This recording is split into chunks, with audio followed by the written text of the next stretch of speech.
डाल लो job letter.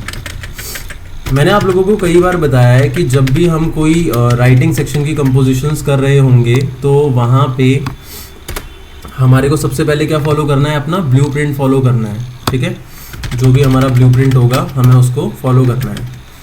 तो जब हम जॉब लेटर की बात करते हैं तो उसमें सबसे पहली चीज़ क्या आती है, क्या लगता है आपको सबसे पहली चीज़ क्या होगी उसके अंदर? सबसे पहली चीज़ सेंडर एड्रेस होगा।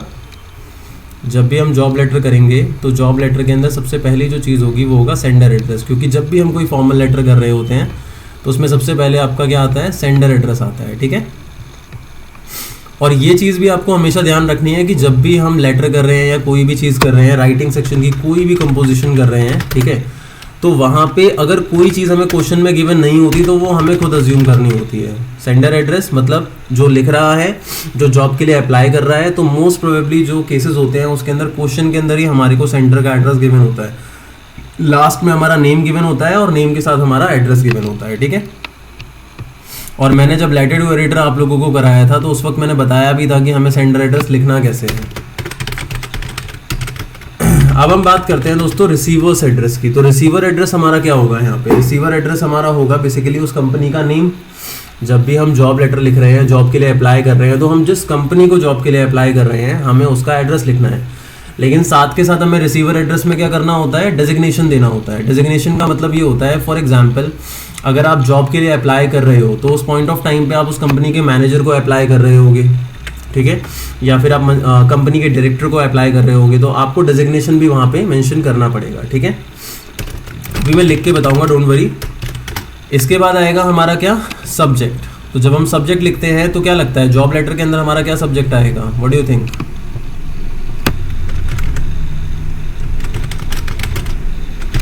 Applying for the post of dash, मतलब जिस चीज़ की पोस्ट के लिए हम अप्लाई कर रहे हैं। या फिर कई केसेस में हम ये भी कर देते हैं, application for the job of this. ठीक है, फिर आएगा हमारा सैल्यूटेशन। सैल्यूटेशन में हम सर या मैम लिख सकते हैं। ठीक है, तो ये हमारा स्टार्टिंग पार्ट हो गया, ये हमारा मेन फॉर्मेट हो गया। ठीक है, इस मेन फॉर्मेट के अंदर हमारी क्या क्या चीज़ें आ गई? सबसे पहला काम सेंडर एड्रेस, फिर डेट, फिर रिसीवर एड्रेस, फिर उसके बाद हमारा आया subject, applying for the post of जिस पोस्ट के लिए हम अप्लाई कर रहे हैं, और सर मैम। अच्छा, मैं बता दूं जो भी लोग वीडियो देख रहे हैं अभी, ठीक है, मैं सबको बता दूं कि जॉब लेटर जब भी हम लिखते हैं तो इसको जॉब एप्लीकेशन के नेम से भी जाना जाता है। ठीक है, तो चाहे यहाँ पे जॉब लेटर का क्वेश्चन है चाहे जॉब एप्लीकेशन है, दोनों चीज़ें एक ही होती हैं। और एक और चीज़ बता देता हूँ मैं आपको कि कई सारे स्टूडेंट्स जो हैं वो कंफ्यूज हो जाते हैं जॉब लेटर और जॉब एडवर्टीजमेंट के बीच में। कई बार क्या करते हैं, जॉब एडवर्टीजमेंट का क्वेश्चन गिवन होता है और वो जॉब लेटर लिख के आ जाते हैं। बिल्कुल ऐसा भी हो जाता है स्टूडेंट से। तो हमेशा ध्यान रखो, आप लोगों का जो सबसे पहला राइटिंग सेक्शन का क्वेश्चन आएगा तो वो नोटिस और एडवर्टीजमेंट में चॉइस आएगी। ठीक है, सबसे पहले राइटिंग सेक्शन में, और वहाँ पे आप पढ़ा करो, राइट अ लेटर लिखा है, राइट अ जॉब एप्लीकेशन लिखा है, राइट अ जॉब एडवर्टीजमेंट लिखा है, ये आपको पढ़ना पड़ेगा। ठीक है, तो जॉब लेटर में आपको बिल्कुल भी गलती नहीं करनी है वहाँ पे। ठीक है, अगर आप मेरे से पूछते हो कि जॉब लेटर और लेटर टू लेटर में आपको कौन सा लिखना चाहिए, तो आपको ज़्यादा बेहतर जो आता है और आपको लगता है कि मेरे सबसे कम चांसेस जो हैं गलती के वो इस लेटर के अंदर होंगे, तो आपको उसी को करना चाहिए। ठीक है, अब आगे बढ़ते हैं दोस्तों। देखो, ब्लूप्रिंट में मैंने ये 5 चीज़ें अभी आपको बताई हैं, sender address, date, receiver address, subject, sir या मैम। ठीक है, अब दूसरी चीज़, जब भी आप सर या मैम के बाद मेन कंटेंट स्टार्ट करोगे यहाँ से स्टेटमेंट से, तो आप अगली लाइन से भी लिख सकते हो और एक लाइन का स्पेस देके भी लिख सकते हो, कोई इशू नहीं है यहाँ पे। ठीक है, लेकिन सबसे पहला काम आपको जो करना है वो है रेफरेंस। ठीक है, सबसे पहला काम आपको क्या करना है, रेफरेंस। फिर दूसरा काम क्या करना है, स्टेटमेंट। अब रेफरेंस और स्टेटमेंट का मतलब क्या है, किसी को पता है रेफरेंस और स्टेटमेंट का मतलब क्या है? Will someone tell me? बिल्कुल ऑब्वियस सी बात है कि अगर आप जॉब के लिए अप्लाई कर रहे हो तो आपको पता कैसे चला होगा उस जॉब के बारे में? आपको न्यूज़पेपर में किसी एडवर्टीजमेंट से पता चला होगा, जैसा कि हमने जॉब एडवर्टीजमेंट कराई है। तो अल्टीमेटली हमें क्या करना होगा, उस न्यूज़पेपर का रेफरेंस देना होगा कि with the reference of your classified advertisements. ठीक है, अब कौन सा न्यूज़पेपर है आप वो मेंशन कर सकते हो। और स्टेटमेंट में आप जॉब के लिए अप्लाई कर सकते हो कि भाई आई वांट टू अप्लाई या I want to apply for the above mention post. इस तरीके से हम जॉब के लिए क्या कर सकते हैं, अप्लाई कर सकते हैं। तो आई होप आपको फर्स्ट पैराग्राफ क्लियर हो गया होगा। फर्स्ट पैराग्राफ में क्या आने वाला है, फर्स्ट पैराग्राफ में सबसे पहला काम होगा रेफरेंस और दूसरा काम होगा स्टेटमेंट। रेफरेंस के अंदर हम न्यूज़पेपर का रेफरेंस देंगे और स्टेटमेंट में हम ये बताएंगे कि हम इस जॉब के लिए अप्लाई करना चाहते हैं। ठीक है, अब सेकंड पैराग्राफ पे आ जाते हैं हम, ठीक है। सेकंड पैराग्राफ में क्या होगा, कोई कुछ कहना चाहता है, कुछ पूछना चाहता है तो बताएं। मैं बता देता हूँ, बिल्कुल लाइन छोड़नी है यहाँ पे, मैं बता देता हूँ। जब सर और मैम आप लिखोगे तो आपकी मर्जी है, आप लाइन छोड़ भी सकते हो या अगली लाइन से भी लिख सकते हो। Good afternoon, sorry good evening है इस वक्त। कोई नहीं, मैं रिपीट कर दूंगा, don't worry, focus in the class, ठीक है, कोई इशू नहीं।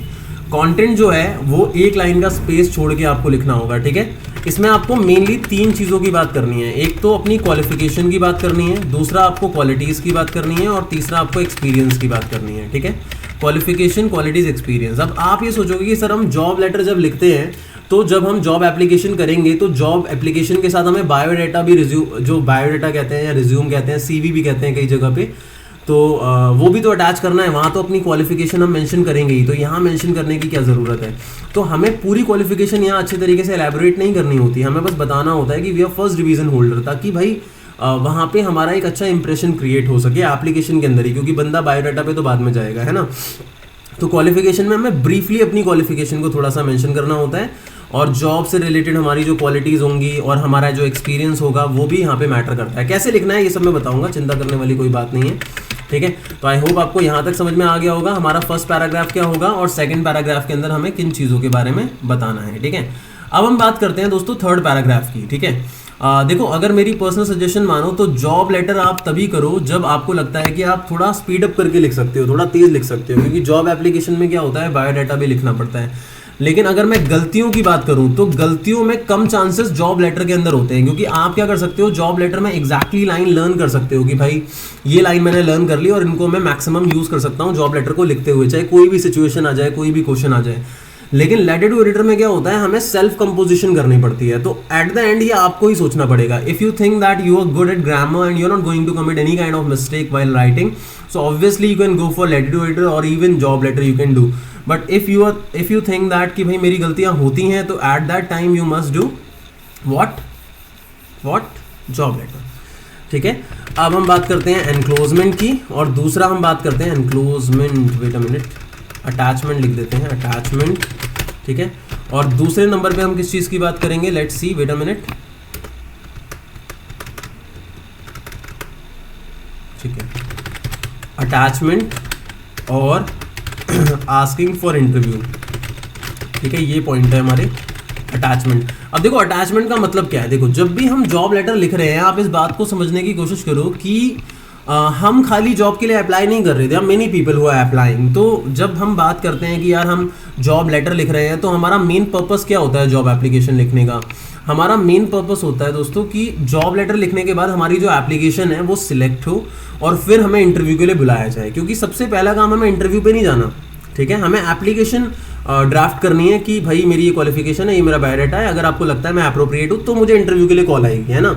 तो हमें क्या करना है, अपना बायोडाटा अटैच करना है। एक तो कि भाई मैंने अपना बायोडाटा या रिज्यूमे जो है वो अटैच किया है इस एप्लीकेशन के साथ, आप उसे कंसिडर कर सकते हो। और asking for interview, it means कि अगर आपको लगता है कि मेरी जो क्वालिफिकेशन है, क्वालिटीज़ है, मेरा जो एक्सपीरियंस है वो सारा का सारा अप्रोप्रिएट है, ठीक है, इस जॉब के लिए, तो आप मुझे कॉल दे सकते हो, किसके लिए, इंटरव्यू के लिए, और मैं कभी भी इंटरव्यू के लिए अवेलेबल हो जाऊँगा। यहाँ तक बात समझ में आ गई सबको? जो भी लेट आए हैं डोंट वरी, मैं एक बार रिपीट कर दूंगा ब्लूप्रिंट अभी समझाते हुए, ठीक है। आगे बढ़ते हैं दोस्तों। अब देखो इसके बाद हमें क्या करना होता है, एंडिंग सैल्यूटेशन लिखना होता है। और एंडिंग सैल्यूटेशन क्या होता है हमारा, देखो ज़्यादातर जितने भी हमारे लेटर्स हैं उन सभी लेटर्स के अंदर हमारा जो आपका या नाम है एंडिंग सैल्यूटेशन होता है वो योर सिंसियरली ही होता है, तो वहाँ पे कोई कन्फ्यूजन वाली बात नहीं है, ठीक है। तो आप यहाँ पे नेम लिख सकते हो, जो भी क्वेश्चन के अंदर आपको नाम गिवन होगा आप उसको यूज़ कर सकते हो, ठीक है। अब तो ये तो हमारा कौन सा पार्ट हो गया भाई, ये हमारा जॉब एप्लीकेशन का पार्ट हो गया। और मैंने आपको क्या बताया कि जब हम जॉब एप्लीकेशन लिख रहे होते हैं तो हमें बायोडाटा भी लिखना है। क्या लिखना है, हमें बायोडाटा भी लिखना है। और बायोडाटा को और क्या कहते हैं बताइए, क्या कहते हैं, रिज्यूमे कहते हैं, और क्या कहते हैं उसके अलावा, सीवी कहते हैं। मैं बता देता हूँ कि डिफरेंस क्या है यहाँ पे। आप बायोडाटा वर्ड भी यूज़ कर सकते हो, आप रिज्यूमे वर्ड भी यूज़ कर सकते हो, इवन सीवी भी कर सकते हो। लेकिन मेरा ये मानना है कि जो क्वेश्चन में आपको बोला गया है, जो क्वेश्चन में आपके वर्ड यूज़ किया गया होगा कि आपको साथ में रिज्यूमे अटैच करना है या बायोडाटा अटैच करना है या सीवी अटैच करना है, उस हिसाब से आप हेडिंग के अंदर डाल देना। ये कब लिखेंगे हम, जॉब लेटर मतलब जॉब एप्लीकेशन का जो ये वाला पार्ट मैंने बताया है, इस सबको लिखने के बाद हम आगे स्टार्ट करेंगे। अभी कैसे स्टार्ट करेंगे वो मैं बताता हूँ, डोंट वरी। बोलिए, मैं वही बताने वाला था अभी। चलो कोई नहीं। क्योरिकुलम विटे, ठीक है, इसका मतलब होता है क्योरिकुलम विटे, ठीक है। अब क्योरिकुलम विटे का मतलब क्या होता है दोस्तों, अगेन मैं बता देता हूँ, माइक ऑफ कर लीजिए प्लीज जिसका भी ऑन है। क्योरिकुलम विटे का मतलब होता है हमारे वर्क एक्सपीरियंस का record. Vitae it means record, curriculum means work experience, ठीक है। तो मेनली जब हमारा एक्सपीरियंस डिमांड किया जाता है ना, और हमारा जो एक्सपीरियंस होता है, वो एक्सपीरियंस होता है वो हाईली कंसर्न होता है हमारे जॉब एप्लीकेशन के अंदर, तो वहाँ पे क्योरिकुलम विटे हम पोस्ट करते हैं। ये एक इंप्रेसिव वर्ड है यहाँ पे, ये शो करते हुए कि भाई मेरा जो वर्क एक्सपीरियंस है वो भाई लाजवाब होने वाला है यहाँ पे, ठीक है। तो क्योरिकुलम विटे का मतलब होता है वर्क एक्सपीरियंस का एक रिकॉर्ड, ठीक है। इसमें हालांकि हम अपनी पर्सनल इन्फॉर्मेशन, पर्सनल प्रोफाइल भी कुछ शेयर करते हैं, जैसे हम बायोडाटा और रिज्यूम के अंदर करते हैं, ठीक है। तो यहाँ तक समझ में आ गया सबको, ठीक है। अब देखो, मैं इस लेटर को दो पार्ट्स के अंदर डिवाइड करूंगा। अभी मैं मेनली एप्लीकेशन वाला पार्ट बता रहा हूँ, तो एप्लीकेशन वाला पार्ट हम देखेंगे, ठीक है। और इसके अंदर जो दूसरा पार्ट होगा हमारा, उसके अंदर मैं बायोडाटा भी बताऊंगा। जॉब एप्लीकेशन जो है उसका बायोडाटा जो है उसको सही से एलैबोरेट करूंगा, लेकिन साथ में मैं कुछ अच्छे वर्ड्स भी आपको बताऊंगा, कुछ अच्छी लाइन्स भी बताऊंगा जो आप यूज़ कर सकते हो, ठीक है। तो अभी हम मेनली एप्लीकेशन के ब्लूप्रिंट पे और उसका जो कंटेंट होगा उस पर फोकस करेंगे, ठीक है। अब देखो क्वेश्चन किस तरीके से आता है, देखो मैं बताता हूँ क्वेश्चन किस तरीके से आता है। मान लो क्वेश्चन आया कि you are Ashok slash Avantika, ठीक है, living at C4E Janakpuri, new Delhi, ठीक है, full stop. You have recently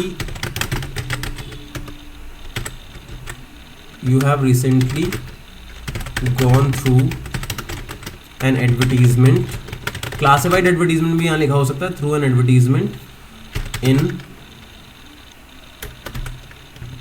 the Times of India, ठीक है। अब यहाँ लिखा है dated 25th August 2020, ठीक है, full stop। For the post of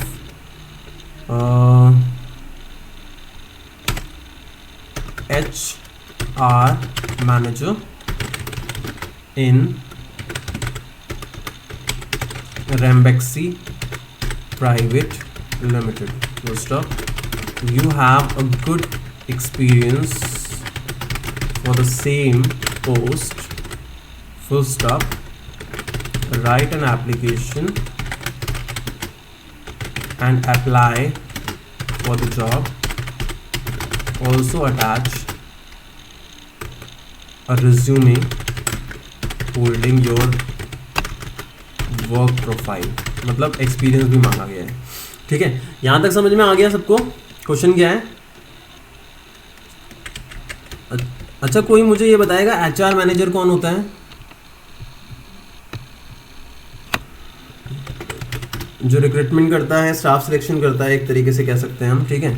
अच्छा, यहाँ पे देखो क्या क्या गिवन है। आपका नेम गिवन है जो लास्ट में आ जाएगा, आपका एड्रेस गिवन है जो रेजिडेंशियल एड्रेस में आ जाएगा, कंपनी का नेम गिवन है, लेकिन क्या कंपनी का एड्रेस गिवन है? नहीं गिवन, तो आपके हिसाब से लिख देना भाई, न्यू दिल्ली लिख देंगे, काफ़ी है। और क्या ये गिवन है? डेजिग्नेशन क्या है, किसको लिखना है? Write an application to the manager, या कुछ लिखा है? नहीं लिखा, तो अपने हिसाब से भाई लिख दोगे यहाँ पे, है ना। समझ में आ रहा है? मतलब जो चीज़ें गिवन होती हैं आपको वो तो लिखनी है, और जो चीज़ें गिवन नहीं होती उनको क्या करना है भाई? अज्यूम करना है। इस चीज़ को हर एक जगह पे ध्यान रखना, चाहे एडवर्टीजमेंट की बात हो, चाहे नोटिस की बात हो, लेटर की बात हो, रिपोर्ट की बात हो। हम एजम्पशन कर सकते हैं राइटिंग स्किल्स के अंदर, लेकिन लिटरेचर में एजम्पशंस नहीं होते। लिटरेचर में थोड़ा एनालिसिस कर सकते हो, लेकिन वो भी तब जब ओपिनियन बेस्ड क्वेश्चंस पूछे जाते हैं। जो टेक्सचुअल क्वेश्चंस होंगे जिनका कंटेंट टेक्स्ट में अवेलेबल होता है, तो आपको वही लिखना होता है वहाँ पे, ठीक है। अब चलो करके देखते हैं एक बार। अब ये ब्लूप्रिंट है, इसको फॉलो करना है, ठीक है। मैं इसे कॉपी कर लेता हूँ, फिर इसको हम एलेबरेट करते हैं, ठीक है। सबसे पहला काम हमारा क्या है? सेंडर एड्रेस, ठीक है। तो सेंडर एड्रेस लिखते हैं भाई। सब सेंडर एड्रेस क्या है? C4E जनकपुरी।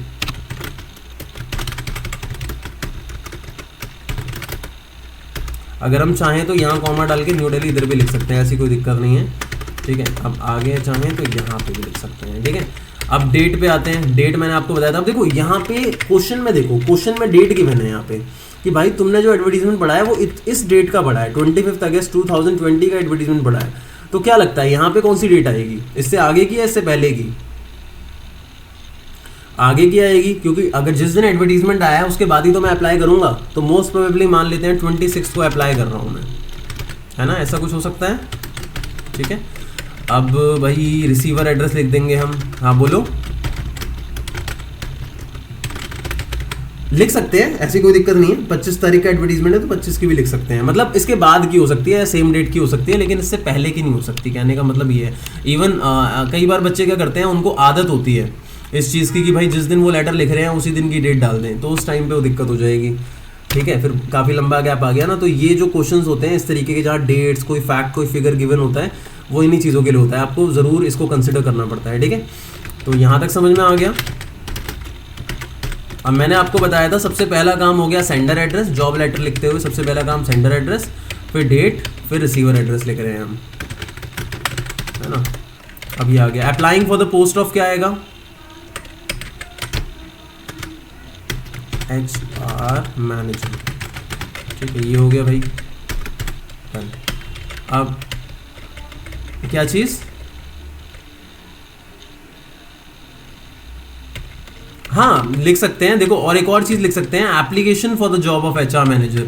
अब तुम्हारे टीचर ने जिस तरीके से तुम्हें रेफर कर रखा है सब्जेक्ट लिखने के लिए, तुम लिख सकते हो। ठीक है, या for the post of HR manager ये भी लिख सकते हो, ऐसी कोई दिक्कत नहीं है। ठीक है, ओके चलो। अब रेफरेंस, रेफरेंस में क्या लाइन आ सकती है बताओ, कोई बताएगा?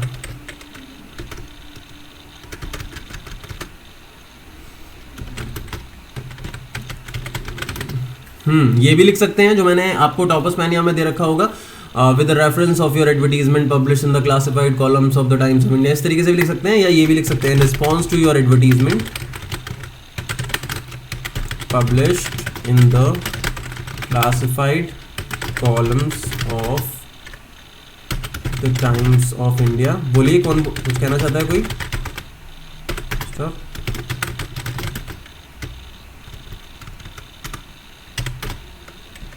टॉपर्स मैंने जो मैंने लिखवाया है मैं बता देता हूँ यहाँ पे, स्लैश डाल के, कोई दिक्कत नहीं है। With the reference of your advertisement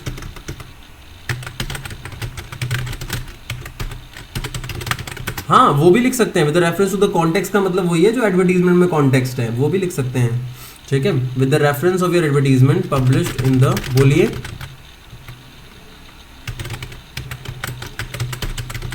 of the Times of India. ठीक है, दोनों में से कोई भी लाइन लिख सकते हो, ऐसी कोई दिक्कत नहीं है। दोनों में से आप कोई भी लाइन यूज कर सकते हो। ये with the reference of advertisement ये वाली लाइन भी लिख सकते हो, या फिर ये ऊपर वाली जो लाइन है in response to your advertisement ये वाली लाइन भी लिख सकते हो। मतलब मेन मैंने बताया है कि ये लाइन कौन सी है, आपकी रेफरेंस वाली लाइन है। अब स्टेटमेंट में क्या लाइन आ सकती है बताओ?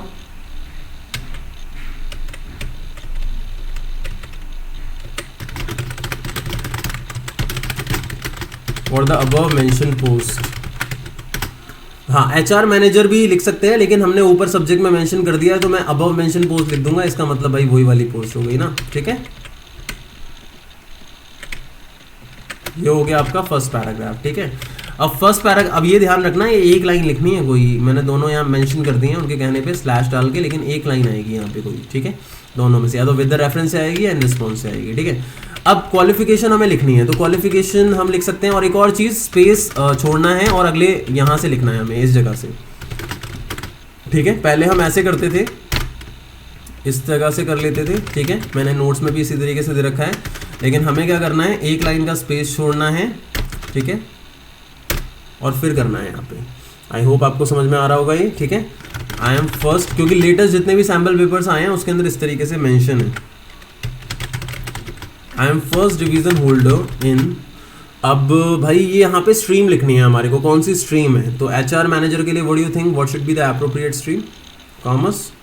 आई am first division holder in commerce, comma, brief introduction देना है, पूरा नहीं, graduate from prestigious Delhi university. Brief introduction दे दिया, BCom तो मेंशन कर देंगे बायोडाटा में, ब्रीफली हमने बता दिया कि भाई graduate from prestigious Delhi university, full stop. अब क्वालिटीज़ बता दी, I am a dynamic, ambitious, ये कॉमन वर्ड्स कुछ मैंने वहाँ लिख रखे हैं, आप चाहो तो इनको भी लर्न कर सकते हैं, क्योंकि ज़्यादातर जॉब में हम ये लिख सकते हैं। डिलीजेंट का मतलब पता है किसी को क्या होता है?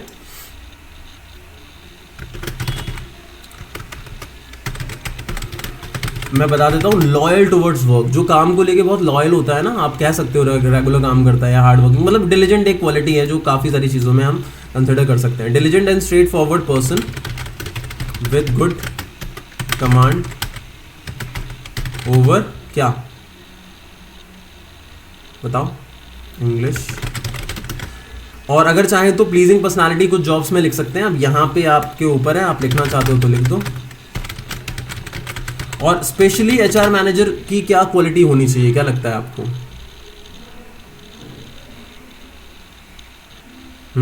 चलो मैं अगर चाहूँ तो यहाँ पे गुड कमांड ओवर इंग्लिश की जगह लिख देता हूँ, दोनों चीज़ें आ जाएंगी उसमें, communication skills.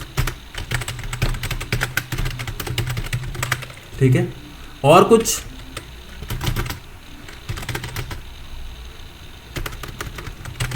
I also have experience of handling such job smoothly। ठीक है, समझ में आया किस तरीके से लिखा हमने? ये हमारी क्वालिटीज हो गई। अब क्वालिटीज हो गई, क्वालिफिकेशन हो गई, क्वालिटीज हो गई, एक्सपीरियंस हो गया। अब क्या आएगा इसके बाद हमारा? अटैचमेंट। तो बताओ क्या आएगा अटैचमेंट में? मैंने क्या अटैच किया है? आई हैव एनक्लोज्ड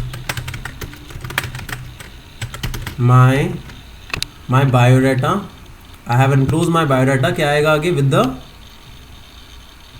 जैक हरिंदर, कुछ बोलना है आपको? बोलो।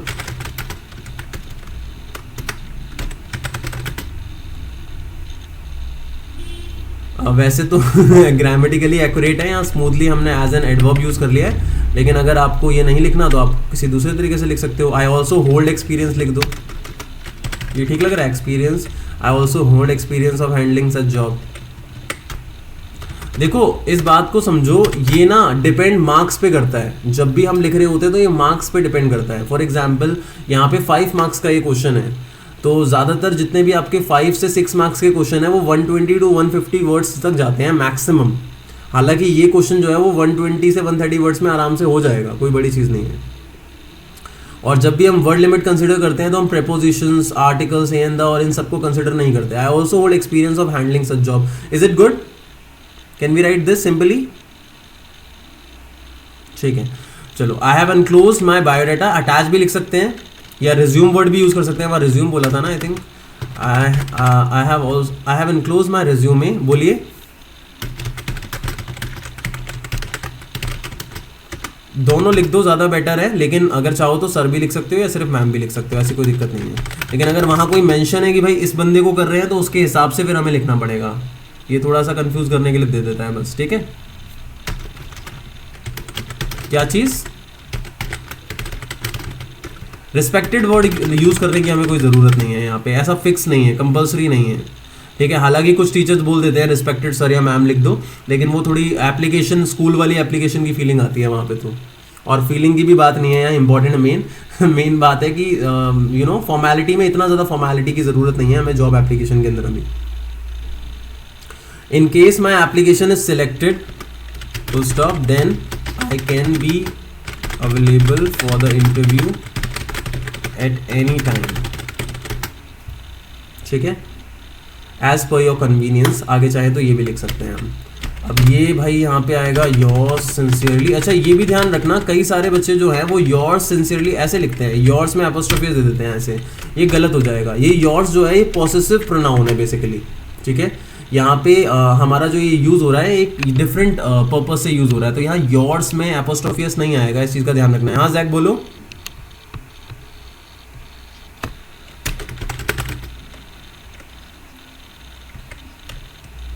देखो ट्रूली हम क्यों लिखते हैं, आपने कभी सोचा है ट्रूली का मतलब क्या होता है? What is the meaning of truly?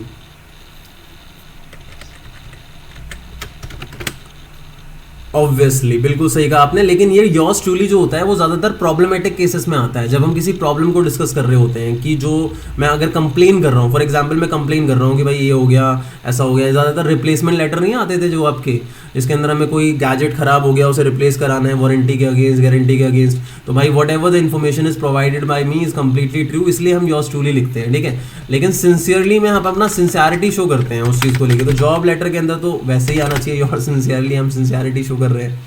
और वैसे मैं योर सिंसियरली सब में इसलिए लिखवाता हूँ क्योंकि योर सिंसियरली अप्रोप्रिएट ज़्यादातर सारे लेटर्स के अंदर है, तो फिर कन्फ्यूजन नहीं रहती कि कहाँ ट्रूली लगाएं, कहाँ फेथफुली लगाएं, कहाँ सिंसियरली लगाएं। समझ में आया? अब यहाँ पे हमारा नेम आ जाएगा, जो नेम गिवन है अशोक या अवंतिका, जो भी हमें लिखना है बिल्कुल लिख सकते हैं। वहाँ पे ट्रूली भी लिख सकते हैं हालांकि, ठीक है, लेकिन सिंसियरली भी लिख सकते हैं, इट्स योर विश। समझ में आ गया यहाँ तक? तो इसमें ज़्यादा कुछ है ही नहीं गाइज, ये बहुत इजी है, इट्स नॉट दैट डिफ़िकल्ट। बस इसके अंदर ये है कि जब हम बायोडाटा कर रहे होते हैं तो वहाँ पे ऐसा लगता है कि ज़्यादा टाइम लग रहा है। अच्छा, मैं यहाँ पे जॉब लेटर का मैंने आपको ब्लूप्रिंट बताया है, एक बार आप चाहो तो इसका फ़ोटो ले सकते हो इफ़ यू वांट।